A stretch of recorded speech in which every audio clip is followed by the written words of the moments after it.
there's even a chance that human-induced climate change will cause massive species extinction and massive loss of human life, then we need to, then we have a moral imperative really to do everything we can to stop it. And all the signs are that, from the scientists, are that there's more than a small chance but becoming an increasing likelihood of catastrophic climate change.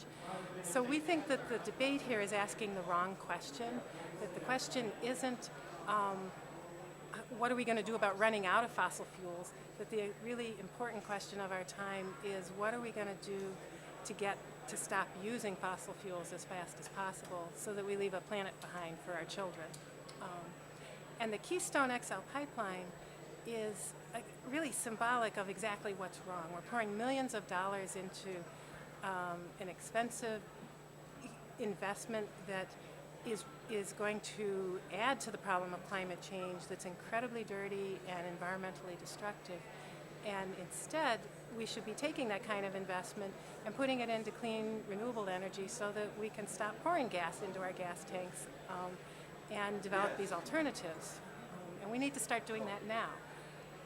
Congress is busy bringing back up the Keystone Pipeline after President Obama denied the permit in January, and now the Republicans and the oil industry are once again trying to force it through. And so part of our message is to Congress to say no, that stand by what Obama's decided, no Keystone Pipeline, it's the wrong way to go. And this seemed like the perfect place to come and do that because it's about oil and energy and the future of our country. And what would you say about the argument that some people raised about the importance of lessening our dependence on foreign oil, like in the Middle East? Well, you know, the interesting thing about the pipeline is that it's an export pipeline. Its purpose is to bring oil from Canada through the United States to the Gulf Stream where it will get shipped out to the rest of the world. So it doesn't really have anything to do with more oil and gas for people in the United States. It just has to do with selling that oil to the highest bidder wherever in the world. Okay, thank you. You're welcome. What's your reaction to the debate, and if you felt like it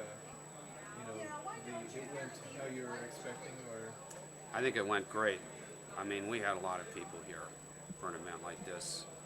It's the biggest one I've worked on yet with the Madison Peak Oil Group, but obviously there's a number of other groups working on it. So. And why do you think that this debate is important to have about peak oil, specifically, without covering topics like emissions or the CO2 levels? Energy is an extremely complicated topic.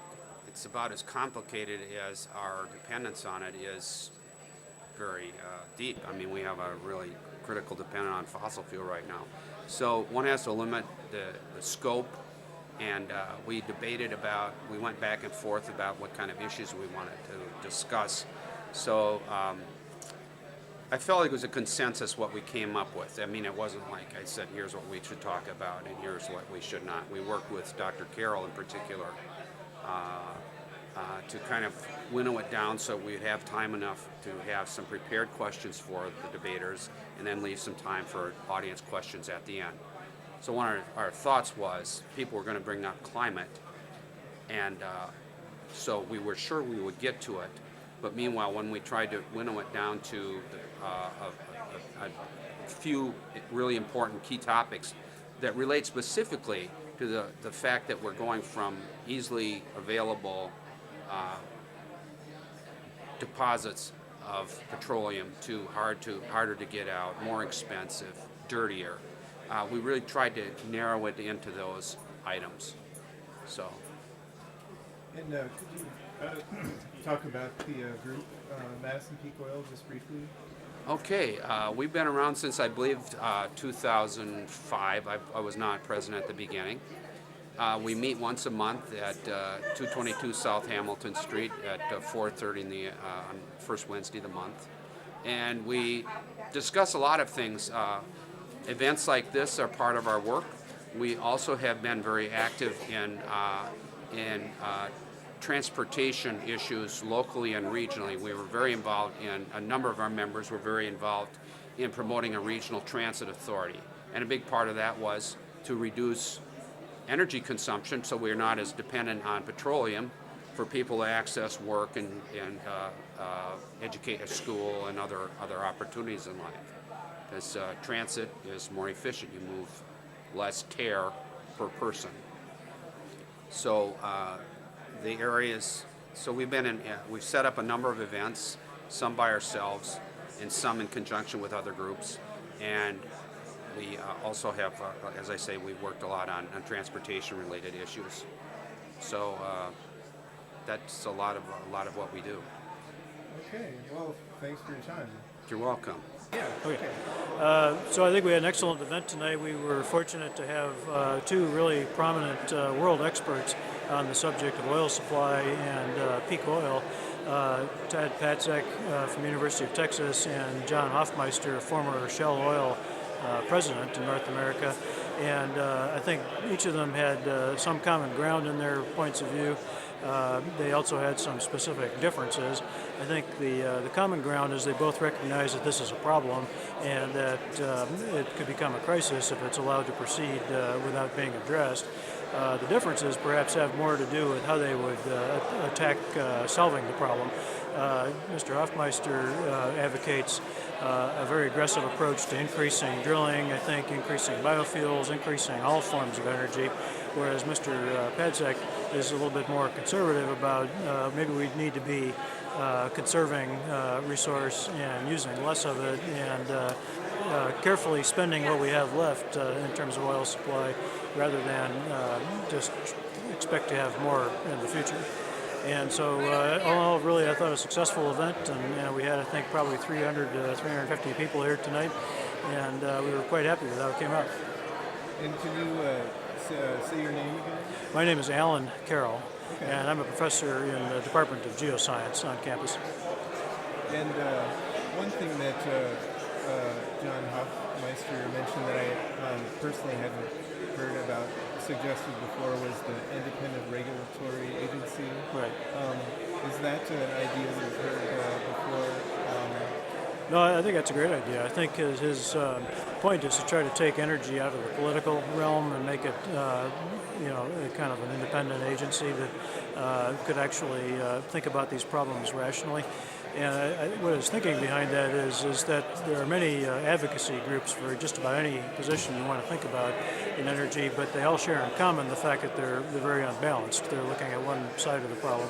And so the idea is by having an independent agency that does not depend on politics for its existence, that they would be able to approach the problem in a more sort of rational, physical sense.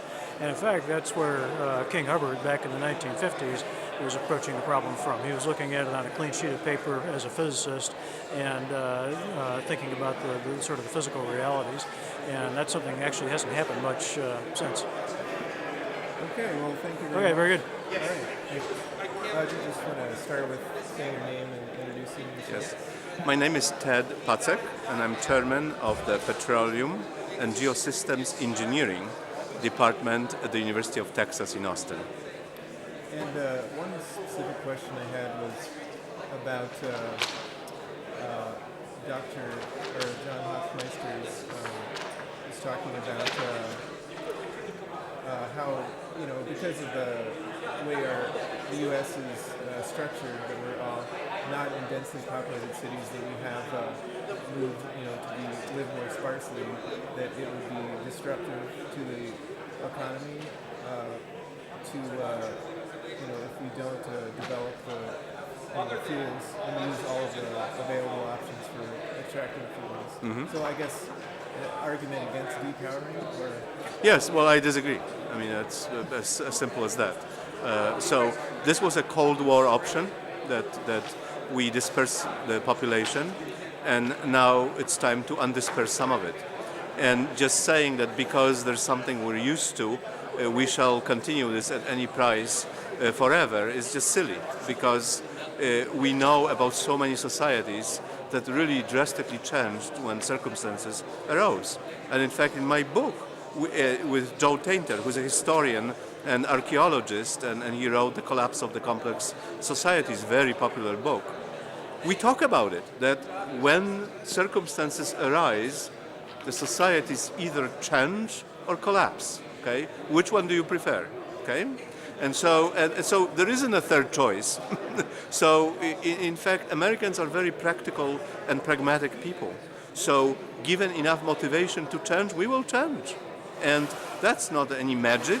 It's just human nature. So I'm much more optimistic that we'll be able to depower a lot easier and faster than most people think. And without really, severely negatively affecting people who are in the, not in the 1% who, will be really affected by $5 a gallon gas, for example. Well, so you see, that's a real problem. And again, there is no fast solution for this problem because these people will not get to the city of their choice and to a new denser development because they don't have money to move there. And they also don't have no means to drive there. And so there will be social dislocation. Make no mistake about it. If there is $5-6 a gallon price of fuel, there will be massive social dislocation in the United States, not for the bottom 1 or 2%, but for 30-40% of the people. And that's because we have no other options. We have to drive, right? Yeah. And so I think that will bring to fore the necessity of having alternatives, right? We like to have alternatives when we buy a toothpaste, right? They're all false. It's the same toothpaste packaged in different ways. So how about having some real alternatives for a change?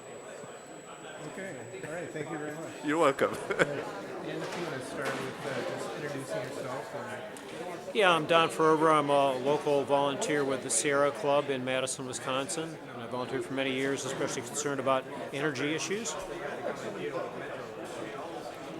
And you want to just give your reaction to the debate and about what issues were raised and Right. felt like anything that was not raised that was important or...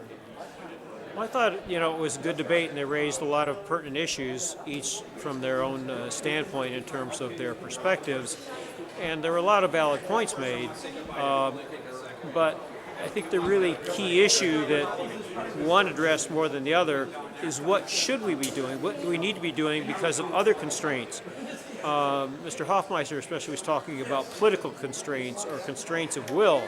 There are climatic constraints that I thought it was asked a little bit about them, but really left out of it. When Hoffmeister mentioned that by 2060 we could be off fossil fuels, possibly carbon-free, well, that's nice as a goal, but let's look at climate change and what's really occurring right now. The problem is we don't have that long. We need to do something more rapidly. And even if we could mine and extract all the fossil fuels safely, and that's a big if without doing a tremendous amount of environmental damage that would almost have to occur. What happens at the other end when you burn those fossil fuels? We can't neglect that, and that was something that just wasn't brought up enough in the debate. They both made valid points about what we're doing, about options that might be doable. I agree with, that the presidents and Congress haven't been tackling the issue. Possibly some other board would have to, but the really key thing is we need to address things that we can't control in addition to what we can, and climate change comes under that. And what do you think about the idea that Mr. Hoffmeister raised about the independent regulatory agency? Right. I hadn't heard that before personally. Well, I hadn't heard it before either, so it's hard to know how to react. I think it might have some merit, at least in terms of management. But again, we can't leave out the larger issue about what we need to be doing, what we should be doing in terms of climate change. In terms of something effective to manage it, just like we do with Federal Reserve, I think it might have merit. Okay. Anything else you'd like to add or to say about the Sierra Club? Well, I'm very glad that this debate was put on by the Madison Peak Oil Group and others, but because of the importance of it, that's why the Sierra Club decided to support it. Our number one issue is climate change, which is why we're especially fighting coal, but transportation is a very key issue too. We need also, another thing wasn't talked about that much too was better transit solutions in general, not just if we can get power individual vehicles in a way that doesn't produce carbon, but systems that will create a more sustainable society and so on. But this was very good we had this, and we were pleased to be here. All right, thanks very much. Thank